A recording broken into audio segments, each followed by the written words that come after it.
keys are to the glory days at the stick. From who's got it better than us to brick by brick.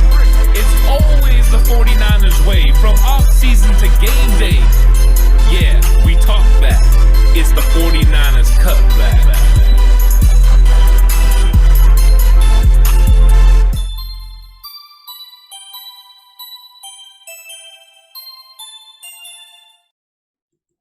It's 49ers Cutback Podcast time. I haven't seen a blowout like that since I watched Jersey Shore. Yeah, it didn't go well today. That was a tough game to watch. I don't think it was unexpected. No. After they were already down talent. When we found out yesterday was that yesterday or this morning? Yeah, that we yesterday. had no Kendrick Bourne, no Trent Williams, no Brandon Ayuk, and even if he was healthy, no Deebo Samuel. Yeah. I think the weirdest part, too, is the fact that the Kendrick Bourne test has now come back that it was a false positive. And, I mean, that really hits hard. If this would have been a Sunday game, all these guys would have been available, especially, Ayuk and Trent Williams. So I think that definitely hurt, and you could tell during the game that your practice squad could not defeat a NFL team. It was a good try. I mean, it was. They came out. I mean, Shanahan came out aggressive, 3 straight passes. Play action game right away, trying to get the ball down the field. I mean, and some of the guys were showing up. I mean, it was nice to see Jordan Reed out there. He was drawing triple coverage, so you gotta like that. Yeah, it was. I mean, I don't really fault many people in the Niners for what happened today. They were outmanned and outgunned. The defense played solid to start the game, but it's kind of the same thing that happened at Seattle last week. Right. You just keep giving the other team the ball over and over when they have a quarterback like Aaron Rodgers, receiver like Devontae Adams, running back like Aaron Jones. They're eventually gonna start scoring points, and that's what happened. Yeah. I thought it was a great all-around effort, and I mean, I think the biggest piece that was missing, missing Ayuk was huge, but geez, Trent Williams. Yeah, that was very evident. I mean, Justin Skill was getting worked over there. He was definitely losing the strength battle. He was definitely losing the technique battle. I felt for him. He definitely needs help off that edge. In fact, I think this is kind of the worst I've seen Justin Skill look in the year and a half that we've seen him play. I did not expect this performance from him, but I also didn't. They had all the changes on the line. Brunskill at center, Tom Compton at guard. I actually thought Brunskill played well. Brunskill played a lot better than what we definitely heard coming out of training camp too. Just all the things about Brunskill, him having bad snaps and that sort of thing. It seemed like he came out and executed, at a pretty high level. Yeah, it was. As far as the line play, I don't want to sit here and hammer on the poor guy, but Justin Skill absolutely did not get the job done. I was a little surprised. Now, I thought he would have some trouble. They have some good pass rushers over there in Green Bay, but Justin Skill played, how many games did he start last year? 7, 8? Yeah, he played that whole stretch where Staley was out. And, he played pretty well. Yeah. I was not expecting him to play as poorly as he played today. That was pretty disappointing for me. I've kind of been a champion of Justin Skill. Right. And thought maybe he could be the left tackle of the future, but I don't know about that after today. He was god awful. I know he only gave up 1 sack, but how many plays do you think he really affected with missed blocks? 10, 12? I mean, it was up there. I don't know if it was that high. I didn't count him, but it was definitely not a strong performance from him. And I thought we had some costly penalties kind of at weird times, bad times. The holding call out there on Ricky James, I think, was kind of weak. That was a weak call. Yeah, I don't think that guy had any chance of making the play, so that was just a weak call. But anytime that there's a run longer than 8 yards, you can expect some sort of a holding call in the NFL, unless it's Derrick Henry, because he just throws everyone. But, yeah, that was kind of a weird one. And I also thought the Verrett pass interference call, terrible. That was just weak. A hand on the chest is nothing. That is just good defense. How much bigger is Devontae Adams than Verrett? Did he even feel that? Yeah, he's a lot bigger, but that's the call you get when you have a Hall of Fame quarterback and a All-Pro receiver. You get those kind of calls, and the 49ers don't have those guys, and that's why we don't get those calls. I mean, George Kittle sometimes he'll get the call. I mean, but other than that, we don't have a receiver on the outside that really gets pass interference calls at all. But I mean, I think this game, I don't know what you think, but I thought that this game, as soon as we got into the second quarter, kind of just felt like, I mean, it just tumbled away. Yeah, if this game starts with River Craycraft catching that touchdown and Nick Mullins not throwing that pass up for grabs when he was about to get hit, this game could have went totally different. They definitely had their opportunities throughout the first quarter and into the second quarter to make this a ball game. I'm not saying they would have won if those two things would have went their way, but it would have been a better game because we all know in football, once momentum gets totally to one team's side, it's really tough to bring it back, especially when you're playing with so many starters out. I mean, it's one thing if you have Aaron Rodgers and fall down a couple touchdowns. It's another thing when you have Nick Mullins starting at quarterback and fall down 10, 14, 20 points. And that's not even a slight on Nick Mullins. I just think we can all agree he's not Aaron Rodgers. Yeah, I think that when he had time, he was able to get the ball down the field. He had a couple of kind of intermediate routes that he hit Richie James on that I thought were really good early in the game. I'm not really going to talk about the fourth quarter stuff because that's when the defense is just sagging and stuff. But I thought he made some costly mistakes. Mullins, put the ball out there in traffic. The one that he tried to force to Jordan Reed on third down. I mean, dude was drawing triple coverage, and they had single coverage everywhere else. If you're gonna take shot into single coverage, not triple coverage. It was nice to see Jordan Reed out there, but really, I mean, he didn't do anything. I mean, Shanahan didn't play him, very much. They tried to work him in. I think he played 13 plays. Yeah, it was kind of like, what was it? Just like they did in Arizona, where they kind of just tried to work him in. But I mean, he didn't have an impact on the game. Horst, what did you think of the running game for the 49ers overall? It wasn't terrible. I think McKinnon was running hard. That actually might be the best I've seen him look running the ball this year. They had too many negative plays in the run game, and they're just missing Mostert badly right now. Yeah, they're missing Mostert badly. Him and Tevin Coleman, they're missing both those guys. I think Hasty's a talented young guy. I think McKinnon's a really, really good third down back. And he made plays tonight. He scored a touchdown at the end of the game. He ran the ball hard as he could, but Jerick McKinnon's not your between the tackles runner. Jerick McKinnon is a guy you want to get the ball to out in space. Right. But he's not going to run through many tackles. He's not going to break tackles. He's not going to put his head down and get an extra 2 yards. And they really don't have anyone active right now that can do that as a running back.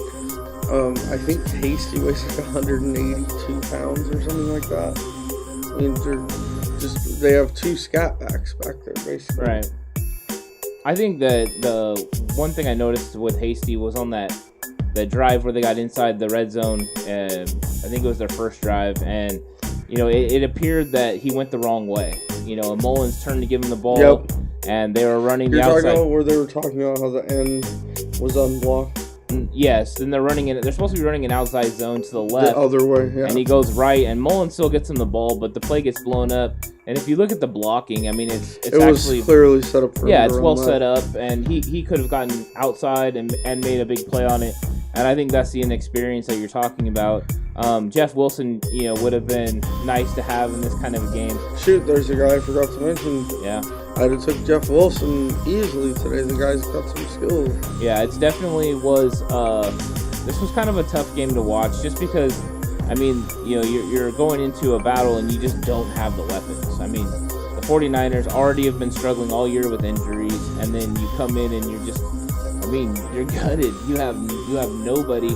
And I think we have such a belief in Shanahan and Saleh that we still thought they were going to keep it close and have a chance. And I think today was finally the first game where the injuries just totally took their toll. Because their other games, Seattle, I thought Shanahan called a bad game. Mm-hmm. Miami, I thought he called a bad game. I know I'm not one of those Shanahan haters that hate Shanahan and ours already turned on him. But every coach does it. They have bad play calling games. But today, honestly, I didn't think today was one of those days. He just did not have enough bullets in the chamber. I thought he made some fantastic calls, actually. And, the defense comes out, and you think, oh, well, we're kind of healthy. And then, by, midway through the game, there's no K'Wan Williams, there's no Jaquiski Tart. And it's like, here we go again, and the first play Marcel Harris is in. And he gets smoked, that he just caught out of position and they run right by him for a big time touchdown. And, that's the scary part when you get these guys into positions, where they're not very comfortable. And, Tart was playing a heck of a game. Yeah. He was really stepping up in the box, making great plays in the run. He was coming up and flying up and tackling. So was Jimmy Ward. And it just, you could tell the difference when he was gone. Yeah, I think Marcel Harris is a high effort guy, high energy guy. He's a guy you want on your team, but you don't want him to be your starting safety. I think as a special teamer and reserve guy, he's fantastic. And he's like kickoff team, punt team, he's the guy you want. He'll run down the field and take someone's head off without thinking about it. But his coverage skills, I think it showed today, are still severely lacking. Yeah. And I think it showed why he didn't make the team originally last year.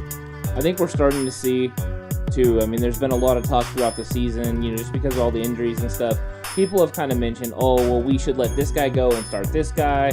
Or we, a lot of it at different positions. It's like, oh, well, this guy's as good as this guy. And I think that, the more they play, the more it gets evident that the starters were starters for a reason. Oh, yeah. And we have depth, but it's guys who get you by. They're not guys who are starting caliber. And, and I think that there's been whispers about, different players, but I thought today you really saw a huge difference between Tart and Marcel Harris. I still would prefer, putting like a Tarvarius Moore on the field, compared to that, just because of the coverage skills. But, also like Jamar Taylor and K'Wan Williams, I thought that was another one that you could tell as soon as Devontae Adams got into the slot, it was a major mismatch. And Taylor's a good player. He tries hard, but he's just not to that level. A guy you want on your roster. Right. Not a guy you want starting. And not a guy you want matched up against Devontae Adams. Right. And then you see it across the line, too, with, Kerry Hyder, a good player. Ken Law, not ready yet. And then other than that, you really don't see too much. We got our first sack from Jordan Willis today, so he showed up. There was pressure up, and then he got around the outside and made a play. Hey, you know what? He's only been in the system for a couple weeks. Maybe he'll develop into something down the stretch. Before we start getting, because I do definitely want to cover the positives. I don't want to be the people that harp on the negatives. There's definitely enough of that out there. But I thought Ken Law played a poor game. I'll have to watch film, watch tape. Obviously, I don't watch one defensive tackle the entire game, but it just seemed like every time they re-showed a run his way, especially if he got double-teamed, that he got pushed pretty far out of his gap. I think what we got from Ken Law is still inexperience. He's still playing a little bit high. Mm-hmm. Those are things that he's going to have to develop, especially as a tall player. Oh, I'm not going to say he's a bust. I think we got to remember and I know you're not saying he's a bust. I think what we got to remember is that that these guys, DeForest Buckner, Eric Armstead, and those guys, they all did this. They went through the same maturation process, and both of them kind of, struggled at first, and then they developed through time, and they got better and better, and then the last couple of years really came on as possible Pro Bowl caliber players. Yeah, I think a lot of fans, because of how great last year was, are forgetting the rough years to start those guys' careers. The Nick Bosa thing does not happen very often. Right. Where a guy just at any position, where a guy just steps on the field, is instantly one of the best players on the field. I think that's why Nick Bosa, though, was a top 5 defensive lineman. There is a difference between a top, defensive lineman in the NFL, a full-fledged, stud coming off the outside, and then even Ken Law is an interior guy, and I think that does make a big difference too. But I think that there's still promise with Ken Law, and I think you do too. And we like Kerry Hyder. But I also thought today that Fred Warner played excellent again. That guy is, no matter what, he always shows up. And I thought Greenlaw struggled early and kind of came on late. Yeah, he had that bad missed tackle in the hole where he could have tackled Aaron Jones for like a negative 1 yard loss, and he spun off him and probably got about a 7 or 8 yard gain. Yeah. And I know he missed the coverage pretty bad there in the first quarter. Yeah, there was a 3rd down, and the back comes out of the backfield and is running upfield, and he sags 3 or 4 yards behind the sticks. And it's why, you're looking into the backfield. You've got to see this guy jump on it and make the tackle in front of the sticks. And he just kind of looked a little bit out of sorts. Maybe that's him, readjusting to playing Will again. He's been playing Sam until the whole Quan thing happened. So maybe that's part of it. I'm not sure, but he definitely needs to pick it up a little bit. I think he will, because I think he's still a really good player. Oh yeah, a big fan of Dre. It's just when you get rid of a good player like Quan or him, he's got to make plays. Yeah, it's that simple. I think he's got a big future ahead of him. I think Dre is going to be a big-time player. One other play in this game that really bothered me, and it just came to my head, I think it was on the 1st or 2nd drive on offense. I know he's been out for a guy who's played as long as him. It really irritated me for some reason. When Jordan Reed ran that little comeback route and stopped a full yard in front of the sticks. Yeah, I'm guessing he did it because of how the coverage was set up, and he's expecting to throw into a certain spot so that way he can make a move and get upfield because he's a tight end. And I think the throw was thrown away from where intended. True. We saw that with the Trent Taylor, where Trent Taylor definitely broke the coverage where he was supposed to, sat down, and so that way he wouldn't run into the corner in the zone coverage, and then Mullins threw it, and we're lucky it wasn't picked. We also saw one of those from Craycraft where the ball was thrown way behind, and Craycraft reached across and knocked the ball down so it wasn't intercepted. So I think we were having some timing issues with Mullen, and even when they were sitting down, I don't think he was really recognizing it. I don't know how much of that is just Mullins not capable, or is it some of it to the chemistry with the receivers? I'm sure there's not that much chemistry with them, which can be a problem. I don't expect Nick Mullins to have good chemistry with River Craycraft. Why not? I just don't. I'm not hating on River Craycraft. One thing I will say about River Craycraft, he looked fast. Yeah. He looked like he was moving. He looked smooth. He didn't look like someone that didn't belong. You know what I mean? He looked like he belonged out there. I would have liked to have seen Kevin White. He looked a little irritated on the sideline when they showed him. I would be irritated too, I would be irritated too, because this probably was his chance. This was probably his chance to make a play and make a statement, especially to the league, because if he doesn't get something done quick, he's a 6-year vet. This might be the end of the road. Yeah, I hope in the next week or two, maybe it's just a matter of, I'm sure if Shanahan would have known Kendrick Bourne and Brandon Ayuk weren't playing, he probably would have schemed up a couple plays for him. Yeah, definitely probably had no plan of him being on the roster, playing, because this is the 3rd call-up, so now he's got to be a full-fledged member of the roster. And I think that there was no plan for Kevin White to play. I think River Craycraft was supposed to play, and then all this stuff happened, so then, White has to come up, because you can't suit up, 3 receivers, 4 receivers. You have to have enough. So I feel bad for the 49ers, just because you don't have enough. You couldn't even practice, switching the game plan. They said on air 85% of the pass plays designed for Brandon Ayuk, and most of the other ones for Kendrick Bourne, and you find out the night before that you're going to lose everyone. That's rough. Yeah. It was just a tough situation. A couple guys also I thought played well. I think he's a limited player, but I think this is the best we've seen Ross Dwelley play this year. Yeah, his blocking was much better today than it had been. Yeah, I thought Dwelley played pretty good overall, and he made a couple nice catches. He's obviously not George Kittle, but no one is. Yeah. I think this was the Dwelley we've been expecting. Yeah. I think we were really expecting this Dwelley to show up, and until today, he's had a couple of moments here or there, but really he hasn't showed up. And so far this year, he's been more known for whiffing on blocks than making a play. Yeah, he has. And that's I think you kind of expect that more from Jordan Reed. And then they were kind of using Charlie Warner in all the blocking, situations. Mm-hmm. And Charlie Warner hasn't been too successful in the blocking situations yet. I think he'll grow into it, but I haven't seen Charlie Warner run a pass route yet. We did get to see Colton McKivitz. Yeah, Colton McKivitz showing up. Came in for a series or two. Yeah, so that's kind of fun. Good for him. Get his feet wet a little bit, Yeah, it's definitely gonna be fun. A guy that I thought they kind of missed the boat, didn't really. Once again, you might be able to watch the film and see why it didn't get to him. Man, Juszczyk, they didn't get the ball to him at all.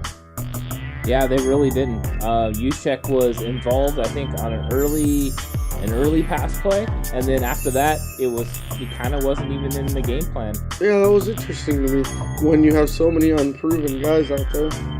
And a lot of that probably has to go back to the fact that Kyle had it schemed up a certain way going in. He really didn't have anything that planned for Juszczyk. Could have been something to do with scheme as far as what the defense he felt the defense was going to do. But you're right, he just wasn't involved in the game, and that's kind of sad. He's been pretty much one of the best players on the team. Well, Aikman alluded to it on the broadcast. In between times he was trying to get down there and hug Aaron Rodgers, he alluded to the fact that Kyle Juszczyk might be better at his job than anyone else on the 49ers is at their job. Yeah. Even though there's bigger stars than him. And I thought that was, and he referenced him as similar to Moose Johnson that Aikman played with in Dallas. Except I think Juszczyk is better than Moose Johnson because Moose Johnson didn't catch passes as well as him. Yeah, I think Juszczyk is definitely a better athlete for sure than Moose. I don't know if he's a better blocker, but yeah, I would rather have Juszczyk than Moose, especially in today's NFL. But I can tell you from listening to Aikman talk before, if Aikman's comparing you to Moose Johnson, that's high praise. Yeah, he definitely thinks you're He really holds good. him in very high regard. Yeah, so. he does, definitely.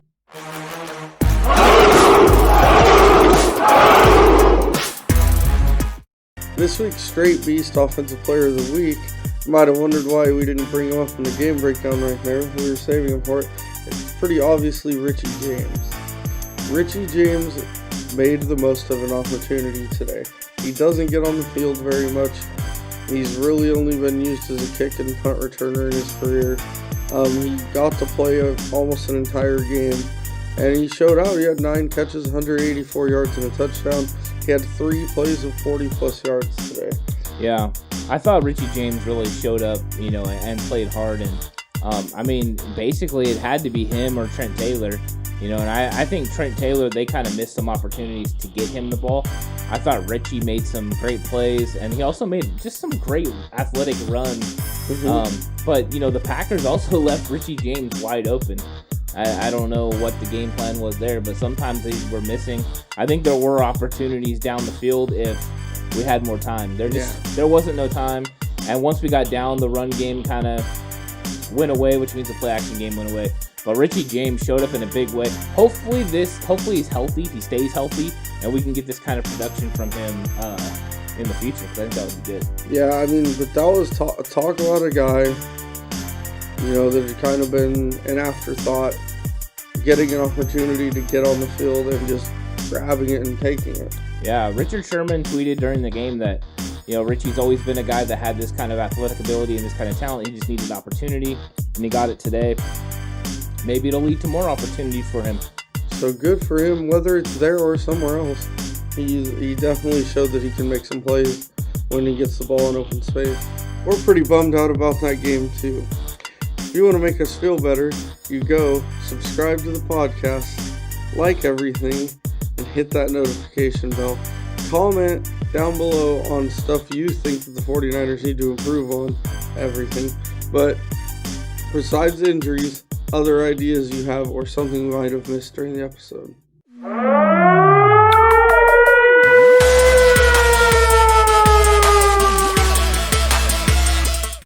And now it's time for the Block is Hot Defensive Player of the Game.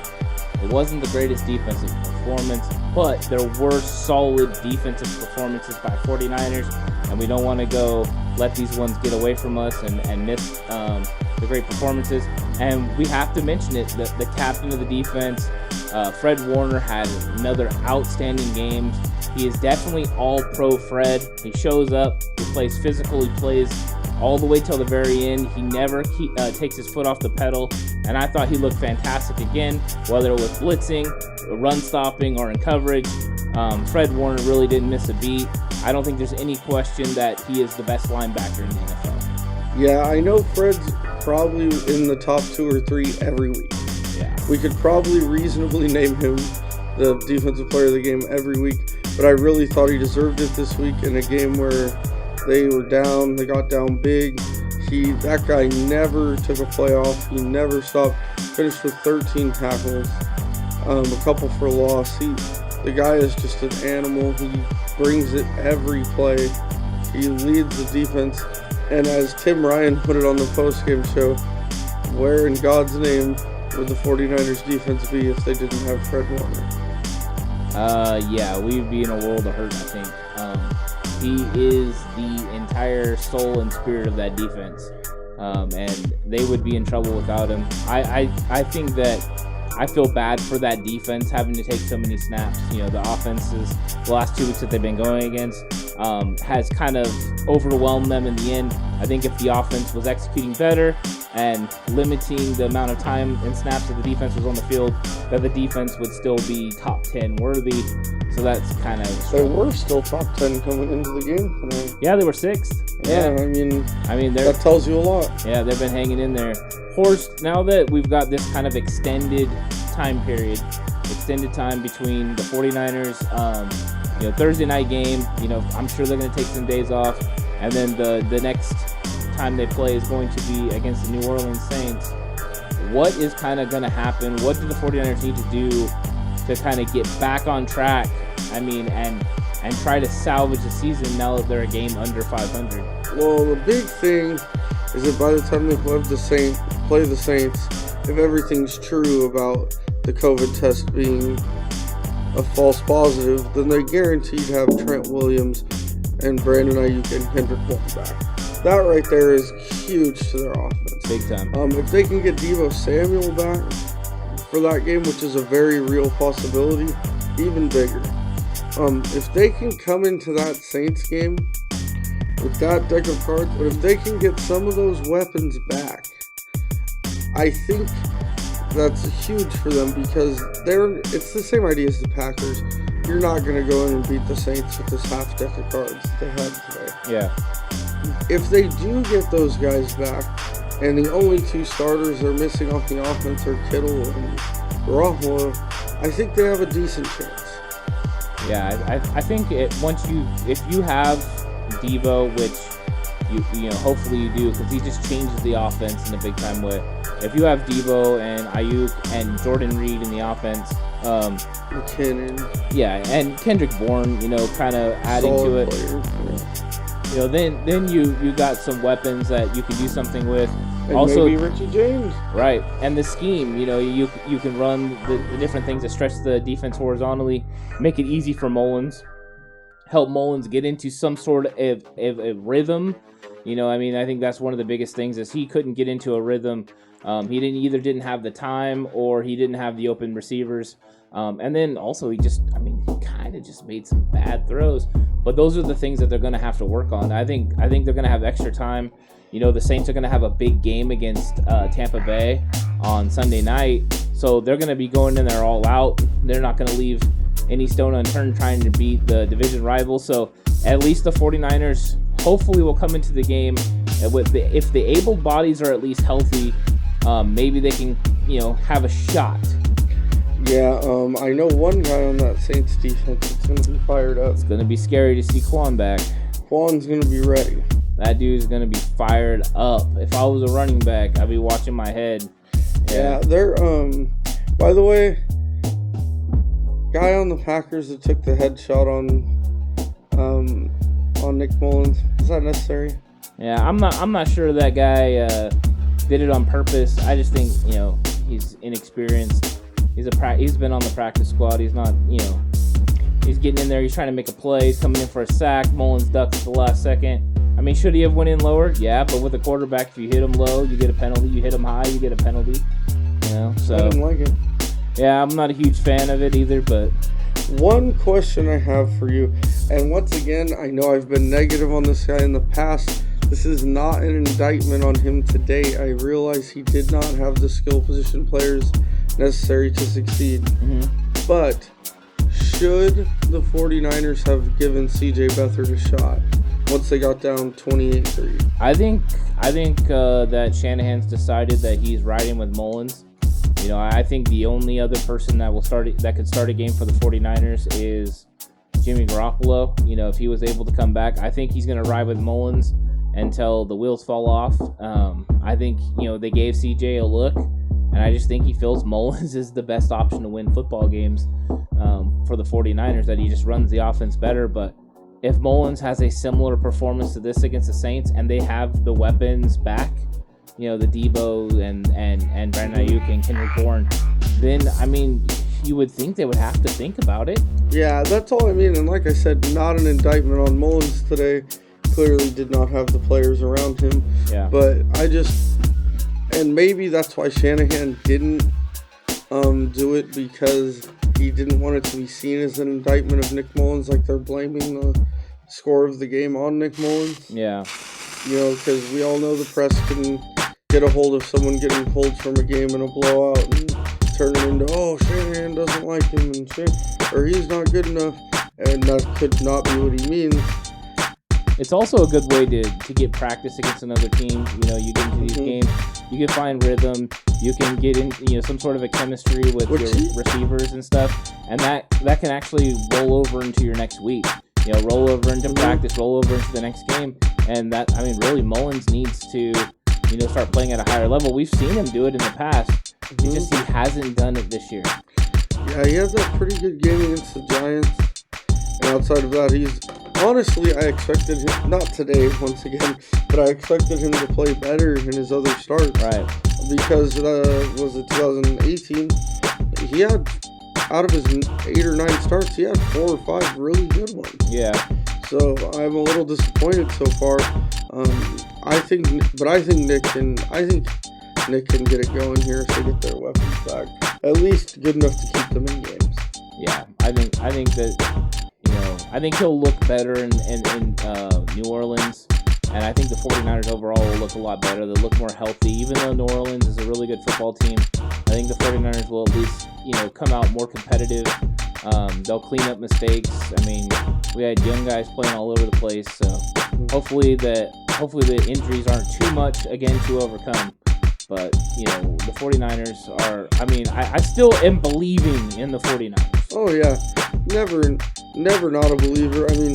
There's only so much you can do in these injury-riddled situations. Right.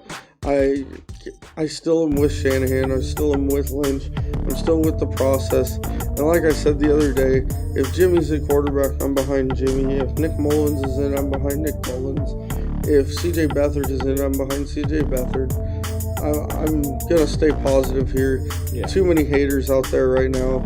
Yeah. And I have been one of them throughout the year a little bit. Well, I think it's important to remember that just being, observing and being critical and being accurate on what you say is fine. the key is not going over the top. You know, when you're breaking it down, I mean, that's the thing. You want to keep it real because players make mistakes, coaches make mistakes. I mean, we all do. And keeping it real is the only way that, you know, you can get it fixed. And they know they made mistakes. The key is not going overboard. You know, trade this guy, cut this guy. This guy's the worst. They're definitely not the worst. There's a reason they're in the NFL. Exactly. These are really good football players, and you know, unfortunately, circumstances sometimes don't go your way. But you know, you still want to stay positive that they can still turn the season into something. I'm not one of the guys that likes to go down the road of, oh, let's go for a top 10 pick. Let's tank. No, you play football as hard as you can. And you win the games you can win, and the ones you can't, you don't. You see what happens. In the words of Herm Edwards. Yeah, and you play to win the game. And how many teams have we seen sneak into the playoffs, into the wild card, and do damage and get a run? I mean, the New York Giants did it for a couple of times, you know, just recently. So and let's be honest. Say the Niners caught fire here, were able to finish 9-7, 10-6. And got obviously they won't have Bosa or Solly Thomas back at all this year. But say they got Kittle back, Richard Sherman back, Ronald Blair back, Weston Richburg back, and these guys all come back playing at a high level, and they're 10-6 going into the playoffs. Even if Mullins is a quarterback, because Mullins would have to be playing at a high level for them to reel off those wins. Yeah. All of a sudden, that's a team no one wants to see in the first round with all those guys back. Yeah, I definitely think that they're still a team that can be reckoned with. I didn't even mention Mostert and Coleman. Yeah, the injuries have just really gotten to the 49ers. But I don't think there's any quit in these guys. These players have too much pride, too much passion. The coaches have too much pride, too much passion. And, you know, I don't care if you think you're only going to win 7 games. You go into every game, you know, trying to win. And I think that's what these guys are doing right now. I think these guys are going to keep battling it out, and I'm going to stay faithful. You know, this isn't the team of the faithless. No. This is the faithful, and we're going to stick behind them. We're going to root for them, and hopefully they're going to win more games than they lose.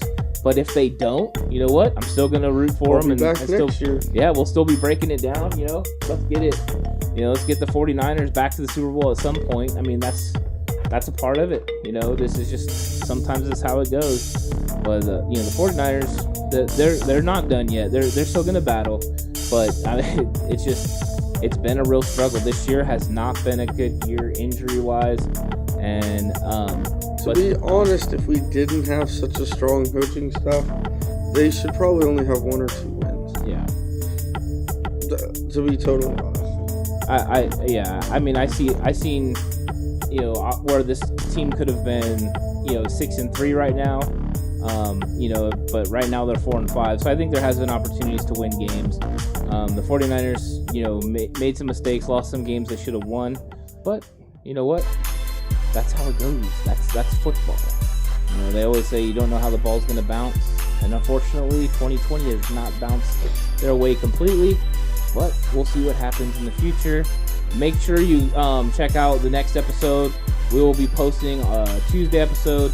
It'll be kind of a different one. Normally, it's our recap show. You're watching the recap show now. So you'll be seeing kind of a preview to the preview show on Tuesday at 5:30. Check it out. Maybe we'll have some answers to this injury mess. Yeah, I think we're going to have a lot of answers.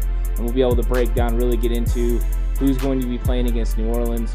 And then we'll have, you know, kind of a head start on our preview show. So make sure you're here, 5:30. Horse, you know what time it is? It's time to chalk one up. Let's chalk another one up. Oh, you know what? Where's Alex? Who? Where's Alex? Who's that? Huh. We'll see. Hello, 49ers Cutback Podcast. It's me. Batman, I know you were probably expecting something from Alex, but we still can't find him. The guys reached out to me and were like, hey, you know, we called 911, but no one seems to be able to locate him, and I was like, I'm on the case, because I'm definitely Batman.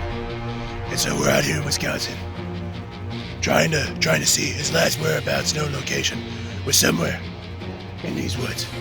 Now I know he had some things they talked about with the game, and we know that the game for the 49ers didn't go the way everyone hoped that the game would go. We know that he had a matchup on offense of Jason Verrett versus Devontae Adams, and when Verrett was on him, it looked good at first, but it didn't go well. Devontae Adams tore that Niners secondary to shreds. So no, not good there at all. The other key matchup was a wonderful 49ers offense versus third downs, which it wasn't good. Not good either. It was overall bad. I'm pretty sure Alex would have more, I guess, detailed football-y things to say. But I'm Batman. I'm not Alex. I don't have those detailed things. I'm all about investigating and finding things, and we know that his phone last being somewhere out in these woods. So I'm gonna go do Batman-like things and find him. Hopefully we find him soon, and he can return to the podcast. But until then, Batman, and stay safe, and I guess go 49ers and stuff. Definitely Batman. Not out. Okay. Bye for